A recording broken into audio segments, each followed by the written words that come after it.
guys with this one question, though. What would it look like if that didn't happen? What would it? Oh shoot is right. We'd be in a world. Okay, oh shoot is right. Let's look at. Hang on. Let's go to the Bible first. Look in Luke, the Gospel of Luke, chapter 24, verses 1 through 6. It's going to be right up here on the screen.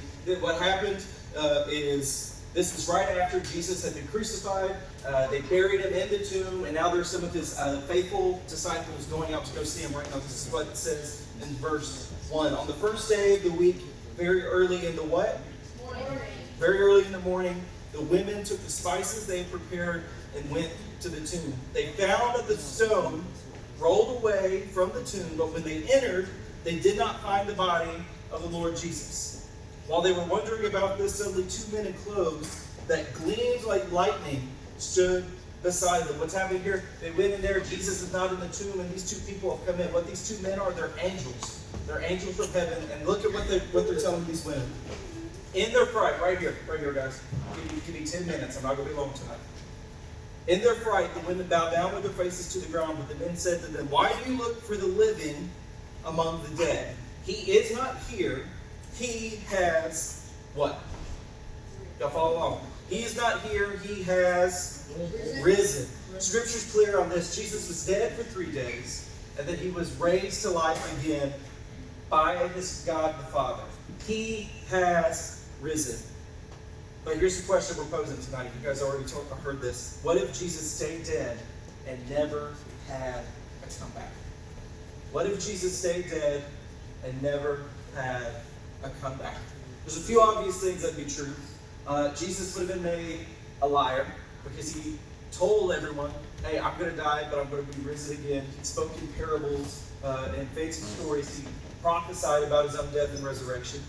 The church, as we know, would not be in existence. We wouldn't be here doing what we're doing right now. And you and I would be you said oh shoot earlier.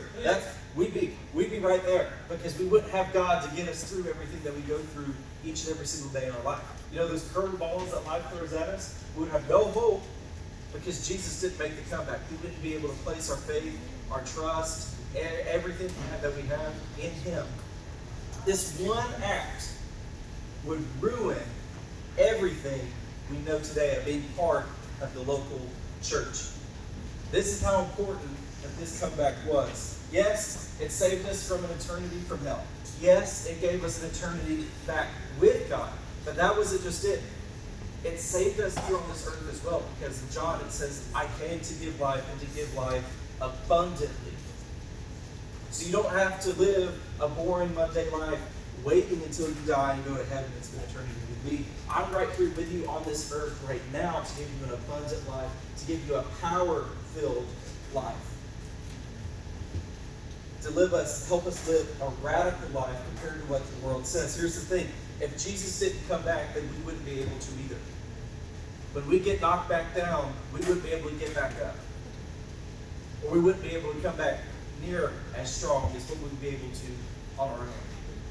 Without the power of God, we can't make that comeback to show the world that we have Jesus with us. We wouldn't be able to be that light in the darkness to give hope to others if we didn't have Jesus coming back from the grave. How do I know we're going to make it through whatever it is we're going through? How do I know you're going to go through that? You're going to make it through that family struggle? How do I know you're going to get through that bad grade? How do I know you're going to get through that breakup or that bad toxic relationship? Because Jesus died for it, and He's going to give us power to overcome it. Does that excite anybody in the room tonight? Because of Jesus' comeback, it gives us the opportunity to take on whatever the world throws at us. And I hope you guys feel encouraged with that. I hope you guys feel a little more at peace on whatever's going on at home, whatever's going on at school, on your teams. Because when Jesus won, we won. Did y'all hear that? When Jesus won, we won. If you follow Jesus, and you make Him Lord of your life, and you make Him your Savior, and you obey His commands, you're fighting not for victory, you're fighting from His victory. Y'all understand? Y'all understand the difference? If you defeated everything you're facing today, God's just got to get you through it. You got to keep your eyes fixed on Him. You got to keep pushing forward when the world knocks you back down. Even if, have you seen that? I just thought of this. Have you guys ever seen that picture? It's like supposed to be this real, like, deep picture of your footprints in the sand, and then there's like this big streak of sand. It's like those extra footprints right next to you is where God was walking with you the whole time, and that big streak right there, that's where God had to drag you for a little bit. But you know what? At least He kept dragging. He didn't let us go. He's going to get us through it, right? Thinking on this, on the whole thing of comebacks, I'm a pretty sarcastic person. And so sometimes, some of y'all have already figured out, but y'all come at me, I'm going to clap back. And so I just thought it would be fun to take a moment and see. Y'all follow Wendy's on Twitter? Yes. Wendy's has got some real good comebacks sometimes. Yes. And I couldn't show all of my favorite ones because I'm not going to lie, they're a little inappropriate. I can't show them in church. But I did find 3 good ones that I wanted to share with you guys tonight. Y'all check these out. People were coming after Wendy's. Wendy's clapped back. Devin Peacock said, "How much does a Big Mac cost?" Wendy said, "Your dignity." Wow. Burger King is doing their 5 for $4 because 5 is better than 4. Wendy's got the 4 for $4 deal. Burger King went up to the 5. What are you firing back with? Edible food. That's true. Burger King is nasty. This is my favorite one.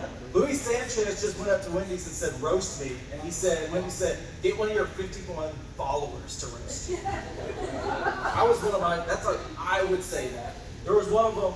Should I tell you guys? No, I won't tell you. It's okay. Y'all know on Twitter when you don't have your own Avi, it's the egg. So one of them with the egg just tweeted out, "Roast me," and they said, "You still have an egg. You're just an egg. You ain't even worth my time," and just left it. That was the Christian version of what they said, and so that one was really funny. But listen, sometimes we took a little break, had a little laugh right there. But if you guys ever felt like, even though you try to make that comeback, you try to live that life God has called you to live, you don't feel qualified. You don't feel like you have any right or any way of doing it, because who am I? People know what I've done. People know what I've been through. Yeah, no. Anybody? Yeah, give you 3 more minutes. I'm almost done. 3 more minutes. Can I encourage you guys with something? The gospel gives us the authority to do Jesus' work. The gospel gives us authority to do Jesus' work. It says in Romans that it is the power of salvation. The gospel is the power of salvation to all. You guys can use that power to not just overcome whatever's gone on in your past, but you can use that power to speak that same life into someone else, regardless of what you've been through. Your past doesn't hold you back in how you live, and so it doesn't have to hold you back in how you reach out to others, how you live a light to other people. Are y'all following me? So, why can you do anything great for God in this world? Because the gospel gives us the authority to do so. It says this in Romans 6, verses 4 and 5. "We were therefore buried with him through baptism into death, in order that just as Christ was raised from the dead through the glory of the Father, we too may live a what? A new life. Not just your old life. Your old life is gone. You're living a new life.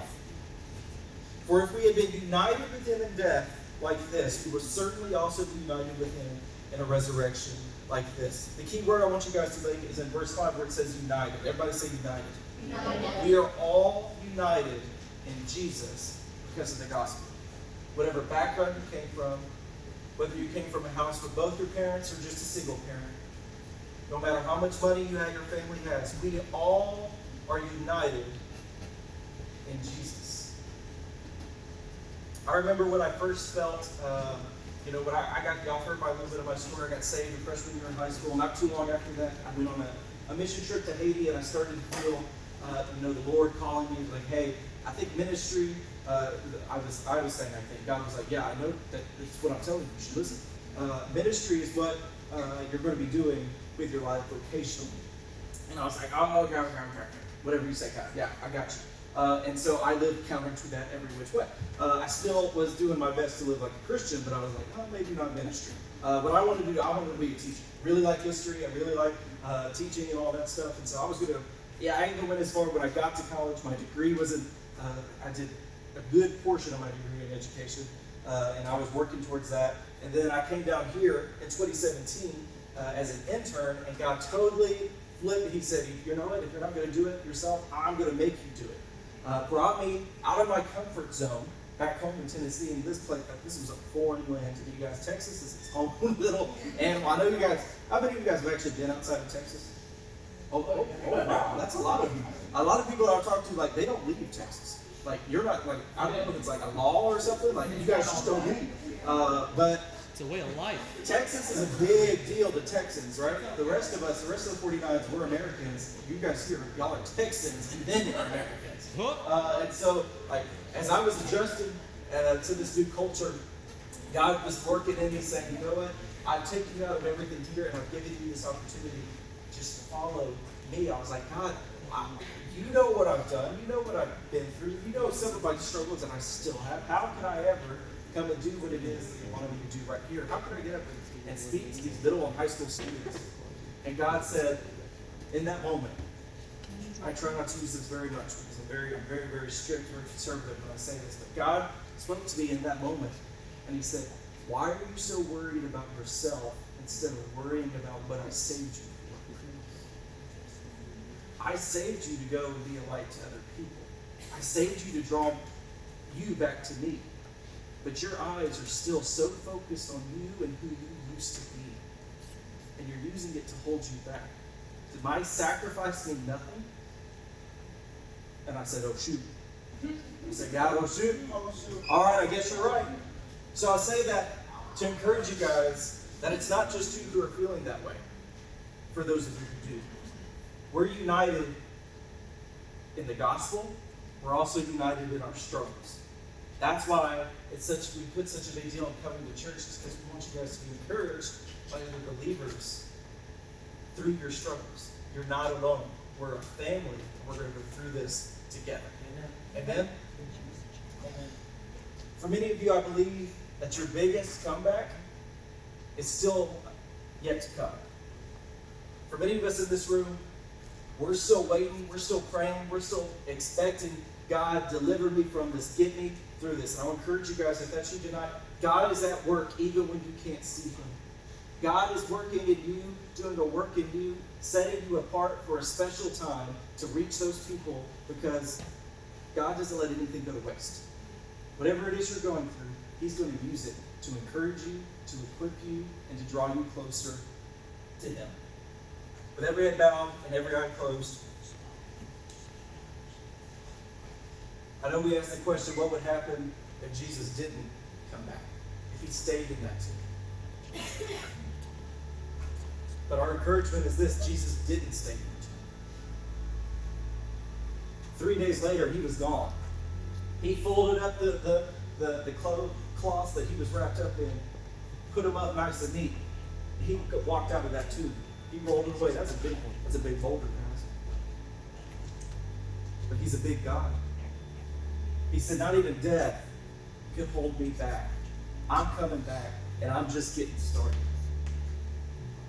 I didn't cross the finish line. I just hit the halfway